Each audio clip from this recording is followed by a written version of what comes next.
Olá, alunos do sétimo período da FASE.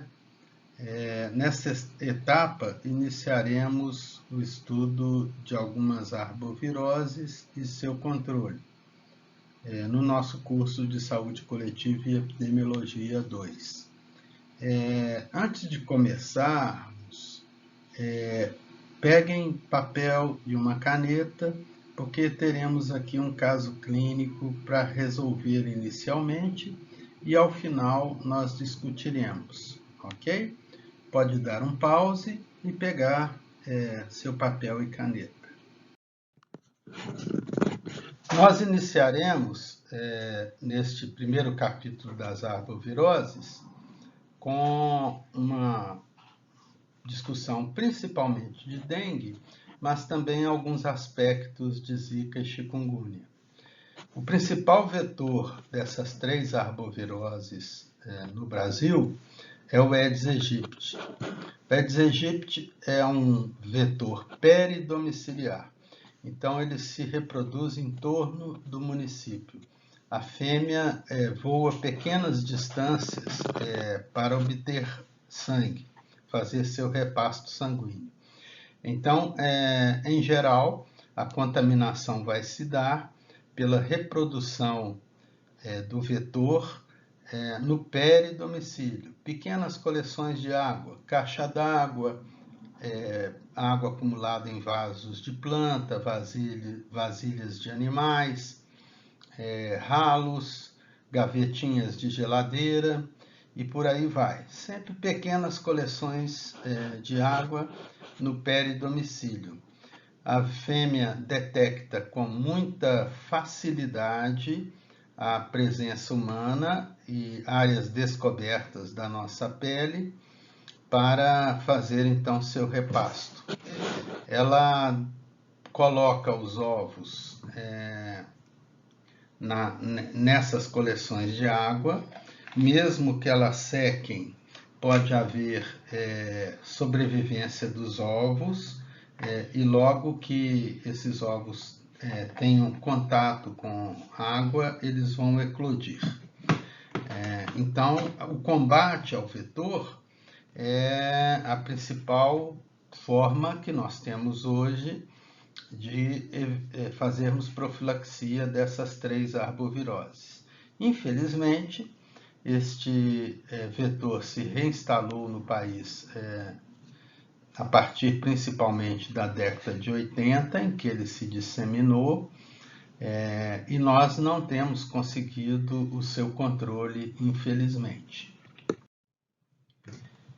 Novas formas de combate têm sido tentadas, né, no sentido de dar uma melhora nesse controle. Esses aspectos do vetor e seu combate, vocês encontram descritos no Guia de Vigilância Epidemiológica, volume 1, que nós compartilhamos, né? Então, hoje há alguns projetos avaliando a eficácia de alguns métodos. Por exemplo, a disseminação de Wolbachia, que é uma bactéria que na natureza infecta esses vetores, o Aedes aegypti, e dificulta a sua reprodução. E dificulta, portanto, também a transmissão da doença, né? São projetos localizados e ainda não temos um perfeito conhecimento do seu papel no controle em grandes áreas. Outra tentativa é de mosquitos transgênicos. Como a fêmea copula geralmente uma vez só na sua vida, e a partir daí ela vai depositar milhares de descendentes, né? Se ela copula com um vetor que você manipulou de forma com que ele não seja capaz de reproduzir, esta fêmea não vai conseguir contaminar aquele ambiente, né? Também projeto em regiões pequenas ou médias e ainda sem uma noção adequada do seu papel no controle da doença em nosso país. O problema do controle químico é que o agente vem ao longo do tempo desenvolvendo resistência a vários inseticidas e larvicidas. Então, constantemente se tenta o desenvolvimento de novos larvicidas, que é aquele que você coloca na coleção de água, né? E também de inseticidas.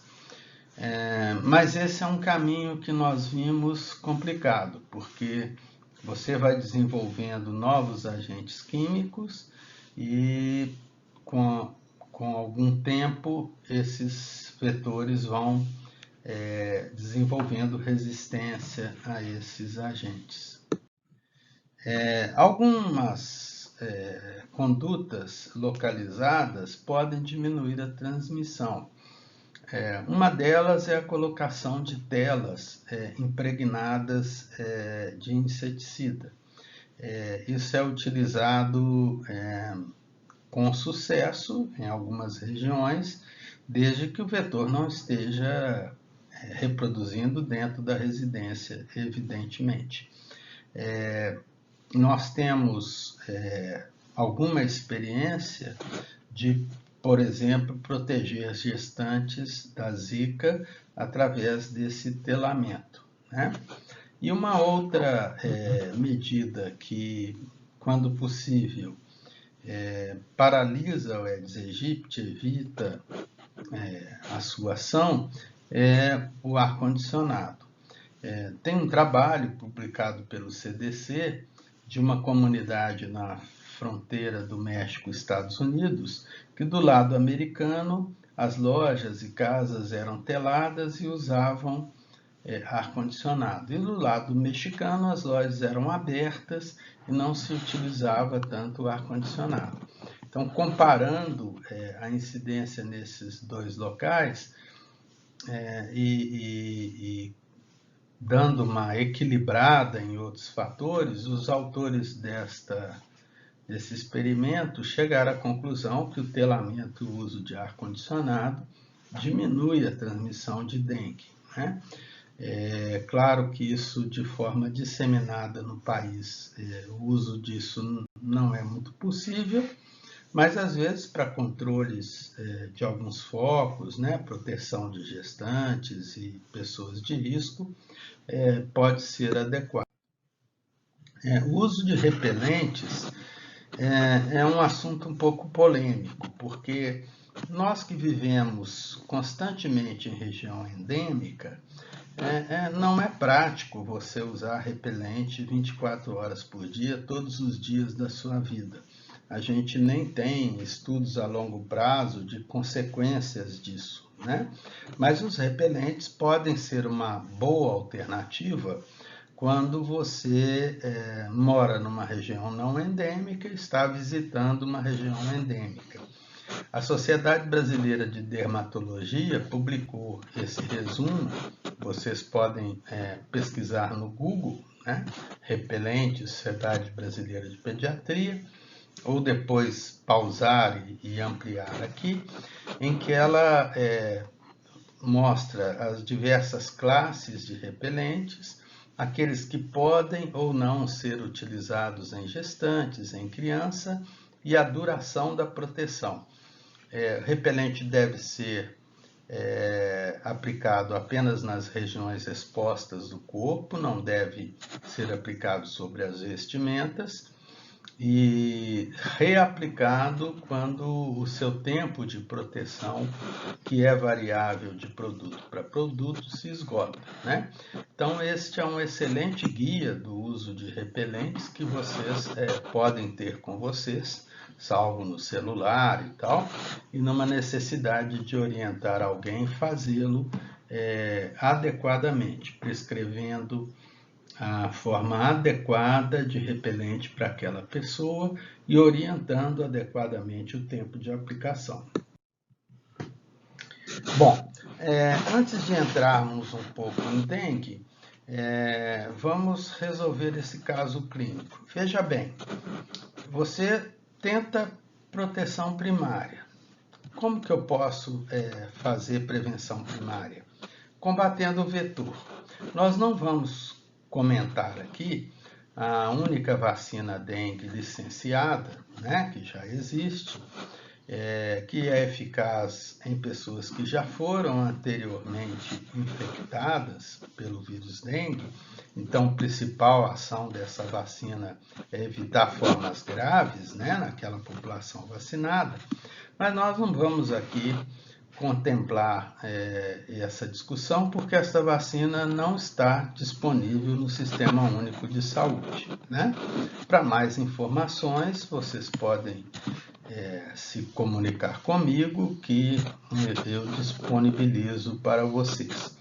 Bom, se eu não fui capaz de fazer prevenção primária, e isso é o que está acontecendo na realidade ao longo do tempo, eu devo treinar minhas equipes de saúde para saber classificar e fazer uma boa conduta nos casos de dengue e evitar as mortes, né? Então, uma prevenção secundária com diagnóstico e tratamento precoce.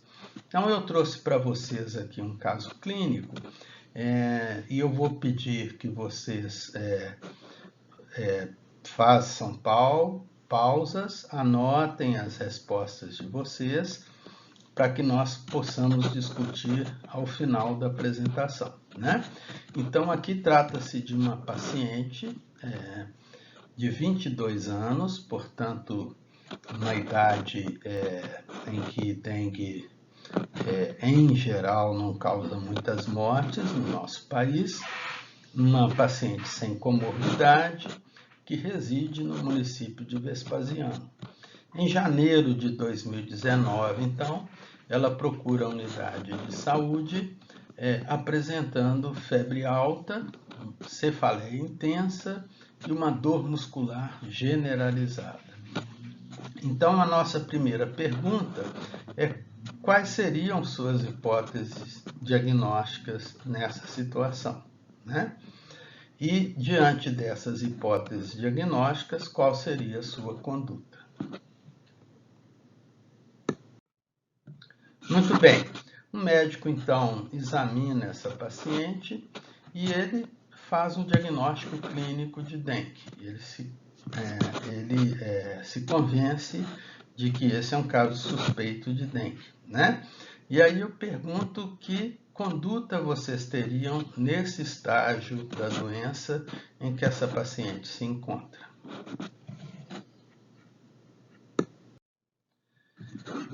No quarto dia da doença, mais ou menos, né, a paciente ainda está febril e surge um exantema generalizado. Ela então tem manchas no corpo generalizado e também a presença de algumas petequias na pele. Tá? Então, no quarto dia, muda um pouco o quadro com a presença do exantema e dessas petequias na pele. A partir daí, então, qual seria a sua conduta diante dessa paciente? O médico pede um hematócrito, o hematócrito está normal, ele mantém, então, as orientações, mas no quinto, sexto dia de doença, essa paciente começa a ter vômitos incoercíveis, ou seja, vomitar com frequência sem que nenhuma medida consiga evitar muito esses vômitos frequentes. Então, aqui nós entramos num novo estágio da doença e eu pergunto a vocês qual seria a conduta de vocês diante disso. Ela é levada, então, ao hospital de Belo Horizonte, onde esse hospital detecta, além dos vômitos, a presença de hipotensão. Ela é submetida, então, à hidratação venosa por 6 horas e apresenta grande melhora. Ela é, então, liberada para casa. Mas na saída do hospital, ela já não se sente bem, né? Tem lipotímia e é reinternada. E faz mais 6 horas de hidratação venosa e recebe alta em boas condições. E aqui eu queria que vocês fizessem uma reflexão crítica sobre essa conduta. Na manhã do dia seguinte, ela desperta em confusão mental, lipotímia, a família retorna ao hospital, mas ela já dá entrada ao hospital em óbito. E a pergunta é o que teria ocasionado a morte desta paciente. Esse caso clínico é baseado num caso real que eu tomei conhecimento no site da UAI, né? A descrição de um óbito de uma adulta jovem e está ali muito bem descrito no site, né? Adaptei aqui para o nosso exercício.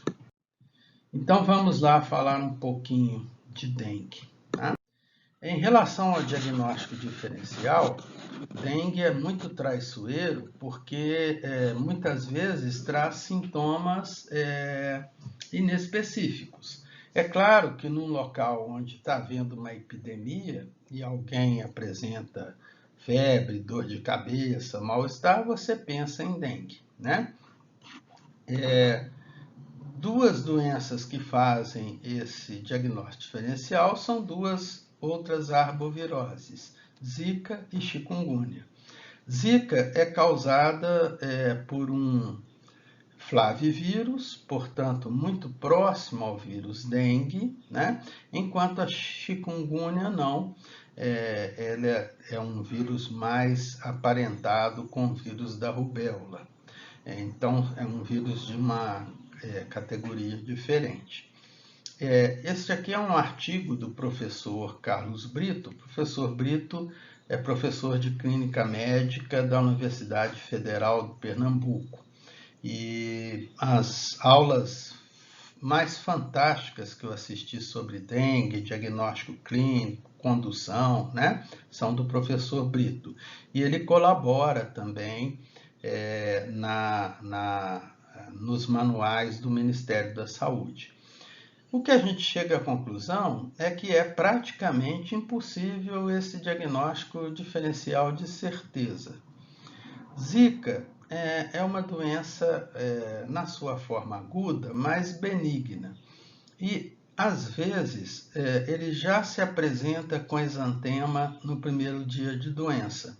Ao contrário de dengue, que o exantema surge mais tardiamente, né? A chikungunya se destaca por artrite, não artralgia apenas, artrite, né? Que faz parte do quadro também. Mas as três doenças podem apresentar esses sintomas de forma parecida. Como Zika e chikungunya, em geral, não levam ao óbito na fase aguda, eu tendo uma suspeita dessas doenças, é preferível que eu conduza o paciente como se fosse dengue, né? Até que eu tenha alguma confirmação laboratorial ou não. Nem sempre é possível essa confirmação laboratorial. Então, é preferível conduzir como se fosse dengue, né? Esse outro slide mostra uma foto do professor Rivaldo. O professor Rivaldo é professor da Universidade Federal do Mato Grosso do Sul, atua num campo avançado no interior da Bahia e é um dos médicos brasileiros que mais conhece sobre a arbovirose.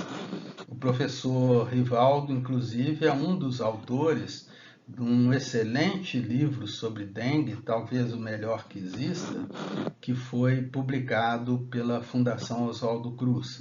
Então, no site da Fiocruz, na livraria, vocês conseguem lá ver este livro, né? Que é vendido a um preço bastante razoável pela qualidade. Então, aqueles que querem se aprofundar muito na história da doença, nos diversos aspectos do vetor, tudo mais, é um livro excelente. O professor Rivaldo aqui registra uma das principais consequências da infecção por chikungunya. Como eu disse, chikungunya na fase aguda, em geral, não se apresenta como uma doença grave. A exceção são os recém-nascidos. Os recém-nascidos infectados podem apresentar um quadro semelhante à sepse neonatal, muito semelhante e de diagnóstico diferencial não muito fácil. Eu tive a oportunidade de, num Congresso Brasileiro de Infectologia Pediátrica, ver a apresentação de um pôster de residentes de medicina do interior do Ceará, mostrando diversos casos em recém-nascidos, com essa evolução. Isso foi chamado a atenção no Brasil, era um fato que já se conhecia, mas os colegas de Salvador que detectaram primeiramente. Então, o recém-nascido pode apresentar um quadro grave. O adulto, geralmente, não. Pode ocorrer complicação neurológica, esses vírus todos podem influenciar no surgimento de casos de síndrome de Guillain-Barré, de encefalite, outros quadros neurológicos, mas é a exceção. A principal consequência é a manutenção da artrite. Então, nós dividimos a doença em fase aguda, subaguda e crônica, e isso pelo tempo de evolução, e muitas vezes essa artrite, que é muito limitante, ela pode durar meses, dificultando assim que a pessoa exerça o seu trabalho diário. Pelo que eu me lembro, o professor Rivaldo relatou que essa paciente era uma paciente que era passadeira, passava roupas, e que ela não conseguia segurar então o ferro de passar roupas pelas consequências da artrite. Então é uma doença de custos sociais muito importantes e que já se manifestou por grandes epidemias aqui no nosso país. A Zika, como eu disse, embora também relacionado com o aumento de casos de Guillain-Barré na comunidade, de encefalite, em geral tem evolução benigna. A grande consequência, e a pior delas, que foi descrita por médicos do Nordeste brasileiro, de forma fantástica, é a síndrome de infecção congênita pela Zika, que pode ser muito grave. Como nós estamos vendo aí em algumas fotos, cedidas pela professora Ângela, que é de Recife também, e uma pediatra infectologista fantástica, que acompanhou muitos desses casos, a agressão no tecido neurológico é impressionante, levando às vezes ao nascimento de crianças com microcefalia muito importante. Além disso, alguns estudos mostraram que essa agressão ao tecido nervoso, ela continua após o nascimento. Há inclusive descrição de crianças que nasceram com perímetro cefálico normal, aparentemente normais, e que durante o primeiro ano de vida tiveram consequências da infecção por Zika. Além disso, essa síndrome congênita pode levar a deficiência visual, deficiência auditiva, uma doença extremamente agressiva, que ocorre então quando a gestante é infectada por Zika. Alguns casos foram relatados, mais fáceis de se identificar lá na Europa, de transmissão pelo sêmen. Mulheres que não haviam saído da Europa, onde não havia circulação de Zika naquele momento, que foram infectadas pelos seus parceiros que proviam de regiões endêmicas, inclusive o Brasil. Então, a Zika tem se mostrado complexa de ser controlada, porque, além da transmissão pelo vetor, há possibilidade desta transmissão por via sexual e outras vias. Nós não sabemos qual vai ser o comportamento epidemiológico de Zika, se vai retornar com grandes epidemias, se vai ficar endêmico com um número de casos menores, né? Ou mesmo desaparecer, coisa que já aconteceu com outros vírus, né? Na nossa história. Então, é extremamente preocupante a presença do Aedes aegypti no peridomicílio, porque ele, estando infectado com Zika, pode levar a essa doença muito grave, né? Vamos agora falar mais especificamente de dengue. Alguns desses slides são do professor Rivaldo, que ele nos disponibilizou depois de uma vinda dele a Belo Horizonte. O professor Brito fez a mesma coisa, né? Lá no site do René Rachou, na Fiocruz, Minas. Então, alguns desses slides, principalmente esses de fundo amarelo, são lá provenientes da apresentação do professor Rivaldo. O dengue tem 4 sorotipos. Infelizmente, os 4 sorotipos circulam entre nós. Predominam em determinadas épocas. Então, nós tivemos uns 3 anos de predominância enorme de dengue 1. Atualmente está predominando o dengue 2, mas os 4 vírus são detectados em território brasileiro, né? E eles estão disseminados em todas as Américas. Muitas vezes a gente atribui a ocorrência de dengue a um mau trabalho da prefeitura. É claro, a prefeitura da cidade trabalha bem com gestão de lixo, com profilaxia do vetor, pode minorar isso. Mas essa dificuldade em eliminar, ninguém nem pensa ser mais possível eliminar o Aedes aegypti do nosso território, ela é uma dificuldade disseminada nos países da América e muitos países da Ásia, né? Então, como nós já falamos, é um flavivírus e é um vírus envelopado. Cada sorotipo, uma vez infectando uma pessoa, leva uma imunidade específica de longa duração. Alguns acreditam que por toda a vida. Então, se eu sou infectado por dengue 1, eu fico protegido de uma reinfecção pelo dengue 1.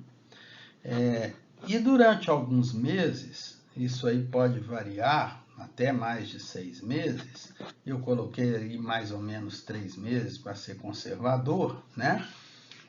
Durante um tempo, nós ficamos protegidos contra os 4 tipos. Depois, essa proteção heterotípica passa e eu fico protegido só contra aquele tipo que me infectou a primeira vez.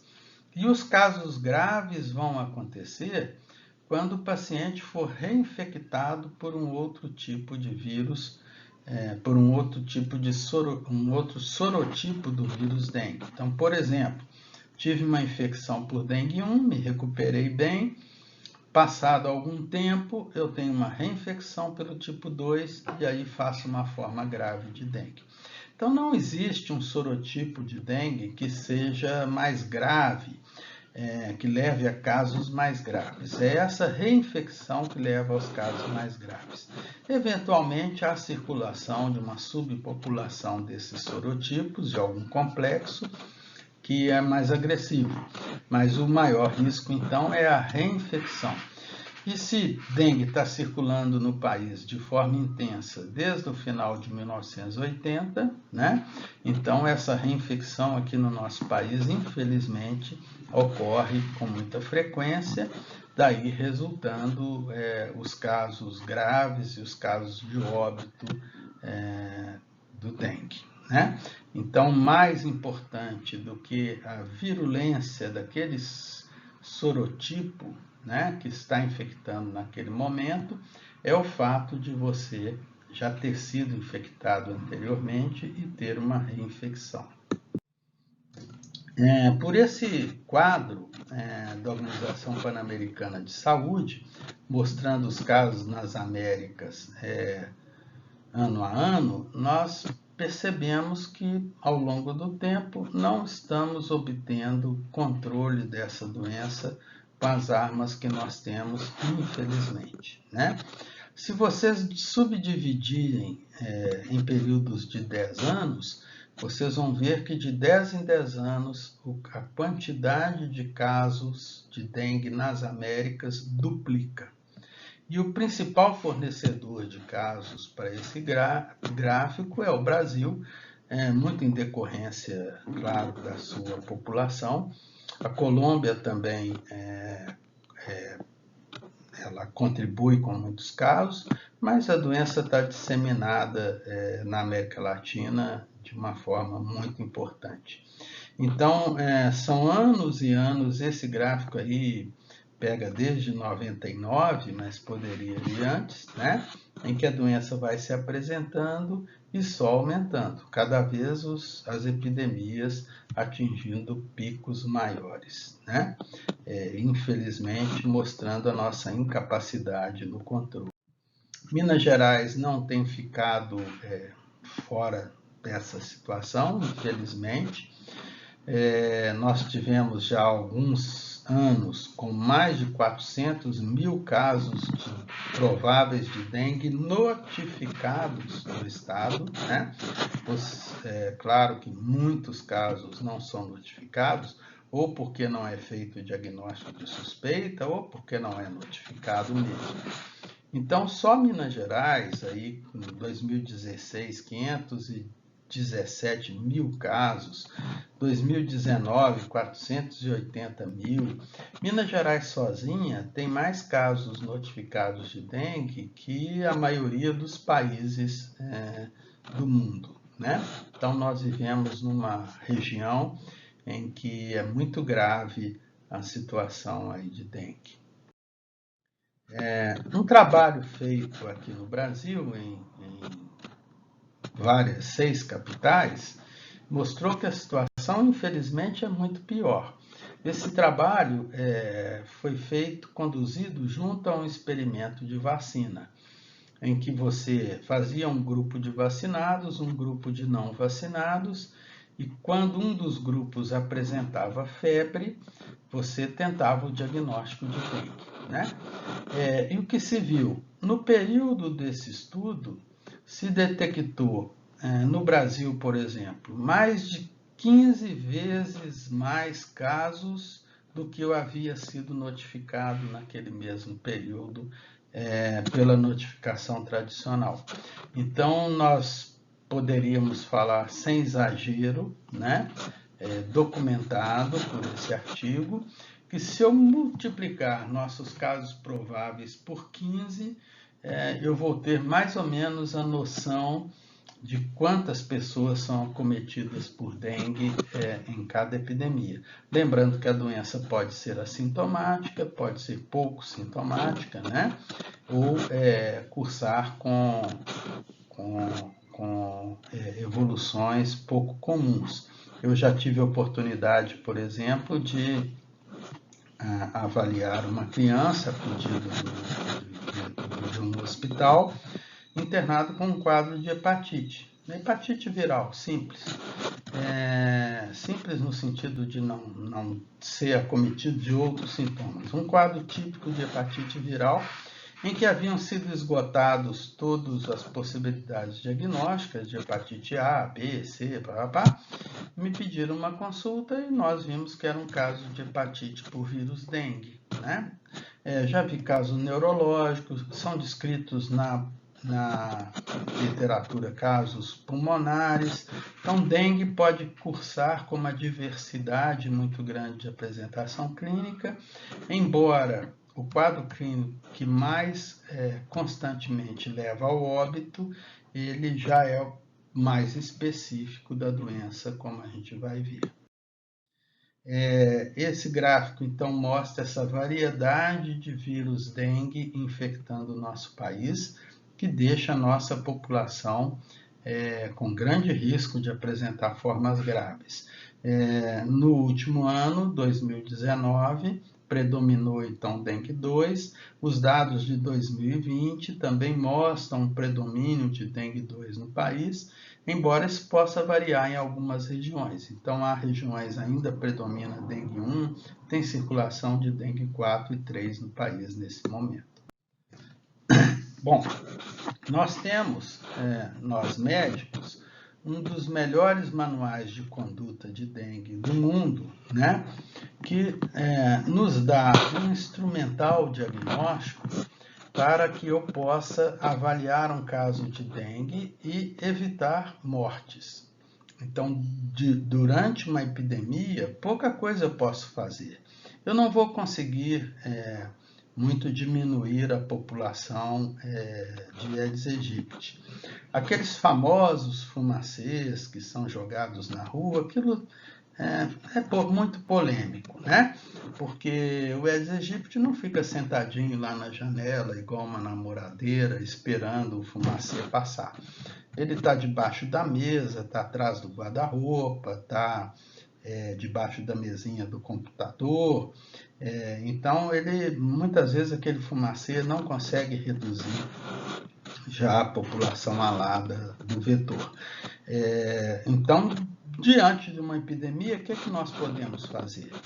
Diagnosticar precocemente, ter conduta correta para evitar os óbitos por dengue. A Prefeitura de Belo Horizonte também tem este manual, que é derivado daquele.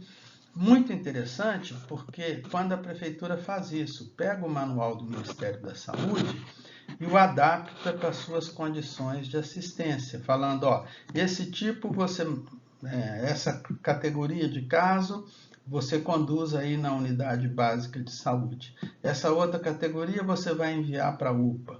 Essa outra categoria você vai encaminhar para o hospital tal, né? Já é para o hospital.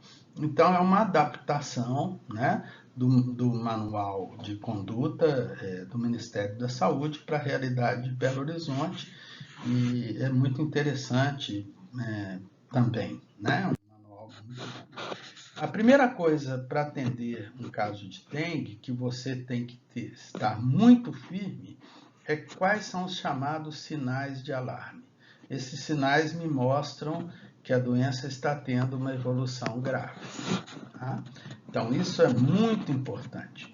Quais são os sinais de alarme? Estão aí listados. Se você tem medo de não decorá-los, né? Mantenha no seu celular, mantenha num papelzinho colado na mesa que você atende, e diante de toda suspeita de dengue, você vai avaliar isso. Esse paciente tem dor abdominal intensa, esse é um sinal de alarme. Apresenta vômitos persistentes, tem algum acúmulo de líquido, ascite, derrame pleural. Há um professor de Campos dos Goytacazes, com experiência fantástica em dengue e ultrassom. E ele acha até que a gente deveria usar ultrassom na classificação de dengue, porque às vezes você detecta pequenas coleções líquidas que vão indicar que aquele é um caso de evolução grave, né? A hipotensão postural é muito importante. Eu já vi pacientes serem liberados apenas com a medida da pressão em decúbito. Você mede a pressão em decúbito, está normal. Mas se você pedir que o paciente assente ou fique de pé e medir a pressão, você vai ver que ele está em hipotensão, né? Então, o que ocorre na dengue com a fragilidade capilar é uma fuga de líquido para o terceiro espaço, né? Então, ele não tem sinais de desidratação, mas está entrando como se fosse um choque hipovolêmico. Por quê? Porque ele perdeu líquido para o seu terceiro espaço. Esse, evidentemente, é um sinal muito importante, né? Hepatomegalia, sangramento, né? O sangramento também entra como um sinal de alarme, principalmente mucosas. Em crianças lactentes, principalmente, às vezes esses sinais são difíceis de avaliar, e aí o pediatra tem que ter uma sensibilidade clínica muito grande para perceber sinais de letargia e irritabilidade. Parece contraditório, mas não é. É aquela criança sonolenta, mas que quando despertada se mostra muito irritada, né? E um parâmetro espetacular que nós temos para avaliar e acompanhar nossos pacientes em tratamento é o hematócrito. Como está havendo perda de líquido para o terceiro espaço, sem sinais de desidratação, o hematócrito vai ser meu guia, né, sobre a gravidade. Então, esses são sinais de alarme que eu tenho que ter presente para mim e saber utilizar, né? Outro instrumento muito importante, como o professor Rivaldo ilustra aqui, é a chamada prova do laço, né? Nessa prova, você vai medir a pressão máxima, a pressão mínima, calcular a média, e aí você vai colocar o manguito na pressão média, né, que é tipo um garrote, durante 3 minutos em criança, 5 minutos em adulto, e vai avaliar se surgiram petequias. Vai contar essa petequia, né? E aí você vai considerar que você tem uma prova do laço negativa ou positiva. Fazendo supervisão do nosso internato, eu me surpreendi, chegando assim 40 pacientes de manhã numa unidade, pedindo hemograma de todo mundo sem fazer prova do laço. E essa é uma comunidade distante do laboratório, o hemograma era de muitas pessoas nem iam colher, as que iam, o diagnóstico demorava muito, né? Quando isso não é a primeira fase do atendimento. A primeira fase é a história clínica, o exame clínico rigoroso e a prova do laço. Isso vai já te permitir classificar o paciente, né? Talvez nem haja necessidade de hemograma, dependendo do que você encontrar. Então, no nosso manual, é feita uma classificação dos casos em grupos A, B, C e D, né? E eu encaixando meu paciente em algum desses casos, eu vou então fazer minha conduta correta em relação aos casos de dengue, né? Quem que é o grupo A? O grupo A é um paciente que sem sinal de alarme, né?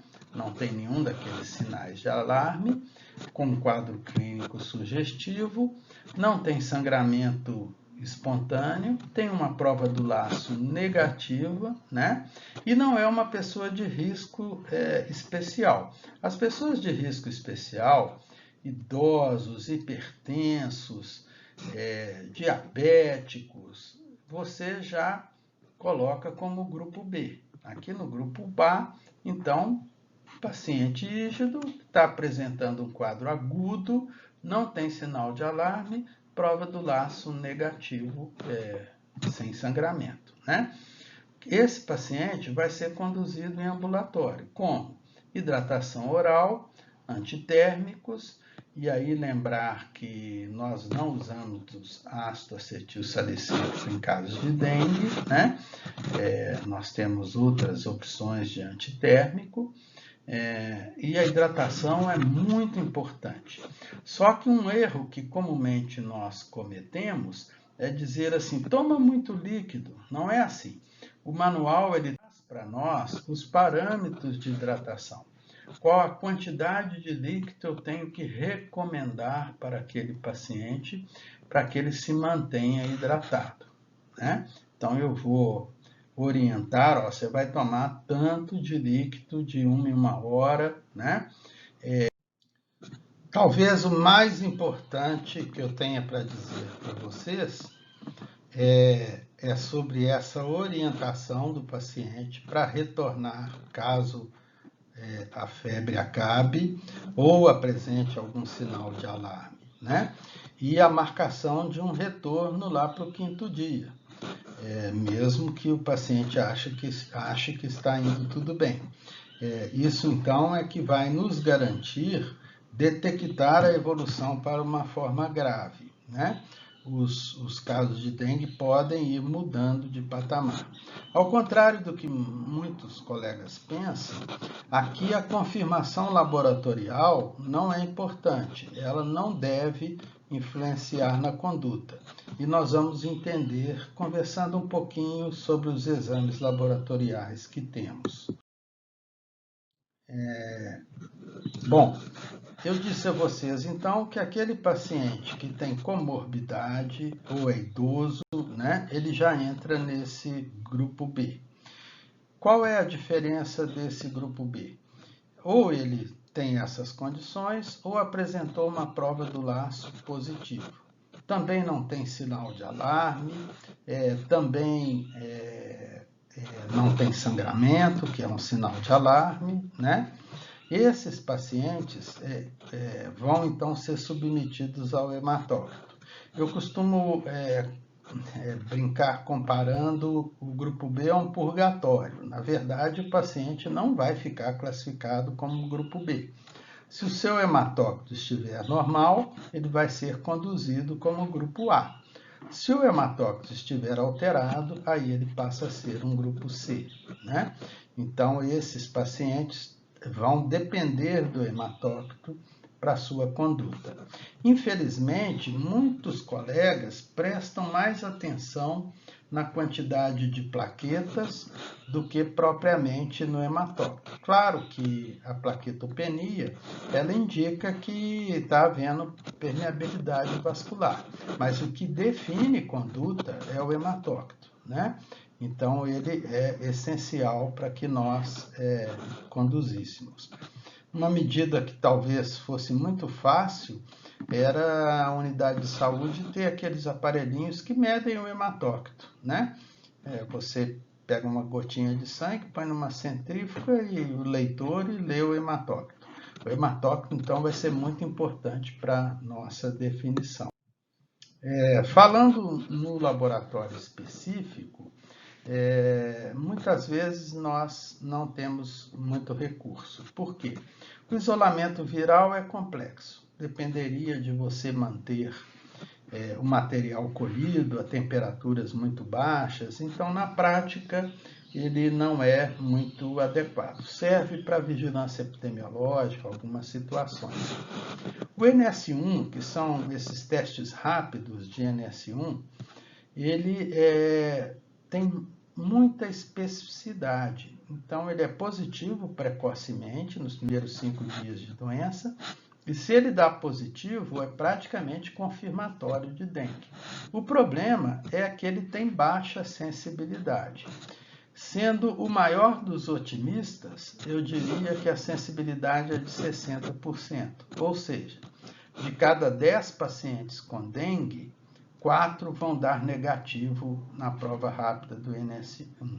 Por isso que a minha condução clínica vai depender dos sinais e sintomas e não do NS1, porque ele pode, com frequência, dar um falso negativo, né? O diagnóstico sorológico, através da medida do IgM, ele pode ser diagnóstico, mas ele vai se positivar no momento que eu já resolvi a doença do paciente. Então, ele vai servir para uma confirmação, mas ele fica positivo principalmente depois de 11 dias de doença, 10 dias. Então, ele tem pouca aplicação clínica. Além disso, como nós temos outros flavivírus circulando, como Zika, febre amarela, inclusive a vacinação febre amarela logo nos primeiros dias pós-vacina, podem gerar um falso IgM dengue positivo, né? Então, na prática, é pouco utilizado. O PCR seria um ótimo instrumento. O PCR em real time, ele fica positivo precocemente na doença, com alta sensibilidade e alta especificidade. Infelizmente, nós não temos no setor público a capacidade de fazer PCR de forma imediata, no dia, para os nossos pacientes. Então, eu vim aqui até o grupo B, baseado em sinais, sintomas e no hematócrito, e em geral é assim que eu vou progredir. O diagnóstico específico não vai ser prático, né? E mesmo que eu esteja no ambulatório, geralmente nos ambulatórios de plano de saúde, de urgência, você consegue um NS1 imediato, né? Só que o fato dele ser negativo não vai mudar a sua conduta, portanto, é pouco prático. Bom, e o grupo C? O grupo C é aquele paciente do grupo B que apresentou hematócrito alterado ou aquele paciente que apresenta algum sinal de alarme. Lembrando que hemorragia de mucosa e tal já é um sinal de alarme, né? Esse paciente, ele tem que ser internado, submetido à hidratação venosa, no início rigorosa, com 10 ml quilo de soro fisiológico ou similar, né? E ele deve, idealmente, permanecer internado por 48 horas. Você vai balizar a sua hidratação pelo hematócrito, pode ser numa internação na UPA, né? Numa semi-internação, pode ser no hospital, aí vai depender das condições do município, mas o importante é que ele fique 48 horas internado. No Manual de Belo Horizonte, é colocada em algumas situações a possibilidade de alta com 24 horas e controle rígido ambulatorial, né? Isso não é possível na maioria dos municípios do nosso estado, infelizmente. Então, aqui eu vou manter 48 horas. Uma hidratação rápida, ela melhora o sintoma, mas se você retira a hidratação, os sintomas podem voltar. Na hidratação para dengue, como eu uso volumes muito grandes, eu tenho que ter muito cuidado também com os pacientes muito idosos, com aqueles com doença hipertensiva e outros, porque este líquido que foi para o extravascular, ele vai retornar no caminhar do processo. E às vezes você perde o paciente por causa de um edema agudo de pulmão, por exemplo. Então, o hematócrito é um ótimo guia, né, para você ir balizando o seu volume e mantendo esse paciente em observação por 48 horas. O grupo D é aquele paciente que chega gravíssimo, né? Que já chega chocado e com todas essas condições que estão aí descritas, sangramento grave. Esse deve ser internado imediatamente, né? Em um leito com monitorização. No manual passado, era recomendado terapia intensiva para esse paciente. Como há uma carência de terapia intensiva muito grande no nosso meio, né? Hoje se admite um leito de emergência, assim falado, entre aspas, um leito em que esse paciente esteja monitorizado. Então, voltando ao nosso caso clínico, o que a gente vê? Uma apresentação de uma paciente rígida de 22 anos de idade, né? Com um quadro clínico sugestivo de dengue, ocorrendo numa época em que dengue está circulando. Toda doença infecciosa aguda pode dar esse quadro, né? Então, através do seu exame clínico, você vai ver se não se trata de uma amigdalite, de uma pneumonia, tudo mais. Não tendo uma localização específica, vai entrar no diagnóstico diferencial das nossas arboviroses. E aí a nossa conduta vai ser considerar como dengue, né? Essa paciente seria uma paciente, nesse momento, no grupo A, em que eu vou orientar sobre os sinais de alarme, vou orientar sobre a evolução da doença, marcar um retorno e fazer uma hidratação oral adequada, orientá-la para que ela não se automedique, né? E, havendo necessidade de uso de antitérmicos, usar aqueles que você prescreveu. E retornar à unidade em caso de piora, a orientando sobre quais são esses sinais de alarme. O médico, então, fez esse diagnóstico suspeito e a conduta é essa que nós relatamos. Fazer aquelas condutas recomendadas para o paciente que está no grupo A, de acordo com o nosso manual. Bom, ela evolui, aparece exantema. Exantema não é importante na sua conduta, independente de ter exantema ou não, a sua conduta vai ser a mesma, mas petequia sim. Petequia é sinal de sangramento. Então, o que eu vou fazer com essa paciente? Fazer a prova do laço, né? Prova do laço aqui talvez desnecessária, porque ela já tem PETEC, né? O importante, mais importante, é realizar o hematócrito. Se ela estiver com hematócrito normal, eu vou continuar a condução como um quadro de grupo A. O hematócrito estando alterado, ela vai para o grupo C e vai ser internada por 48 horas.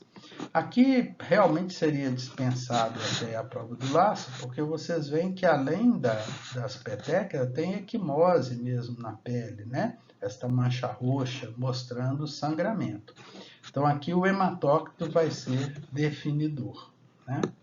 O quadro clínico fala para nós que o hematócrito estava normal, que as orientações foram mantidas, mas que no 5º, 6º dia de doença ela inicia quadro clínico de vômito incoercível. Então aqui ela apresenta o sinal de alarme.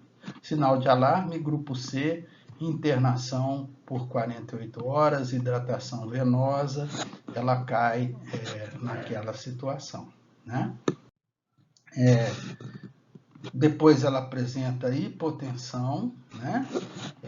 E é colocada em terapia intravenosa, hidratação intravenosa, mas ela recebe alta logo com melhora do sintoma. Então, essa conduta, para a dengue, é inadequada, né? Ela deveria ter sido mantida em regime hospitalar por 48 horas.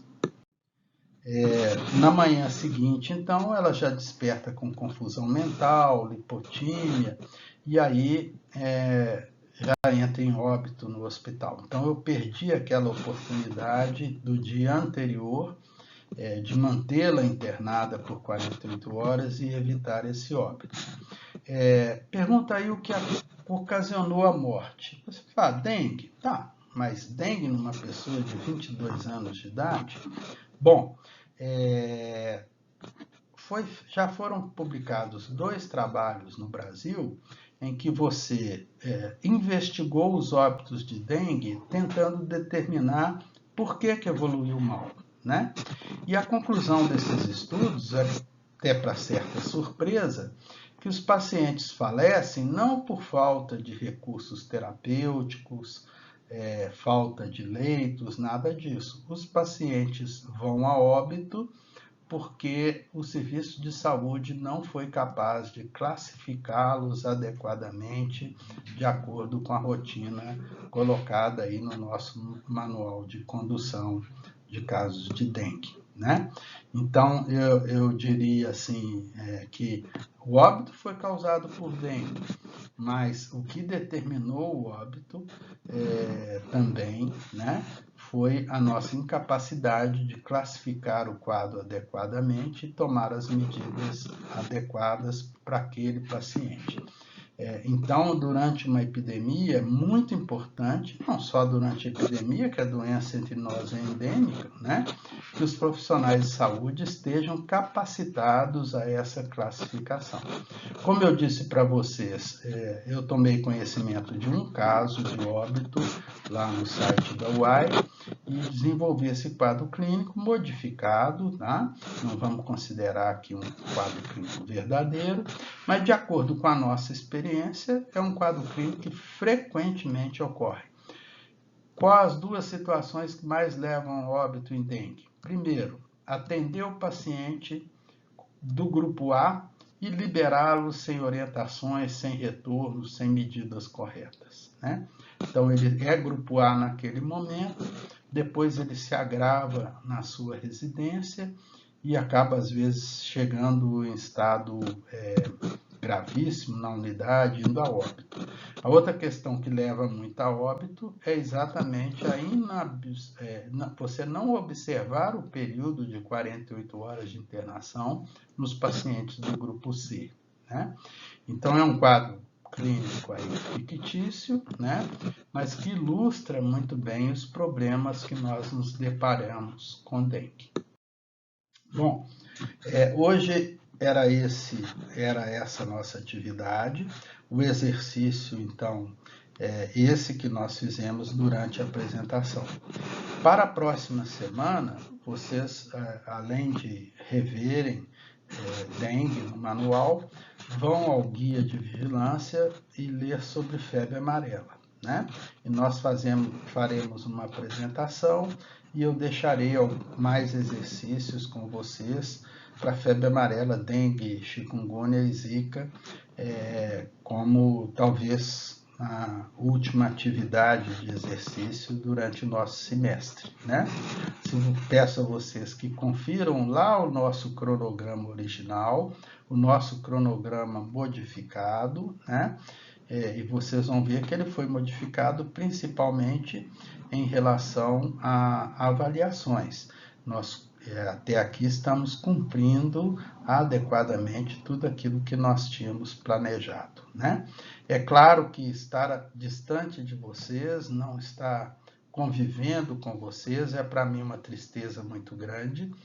A convivência com vocês me estimula muito, me ensina muito, né? É extremamente prazerosa, mas vocês me ajudem, né?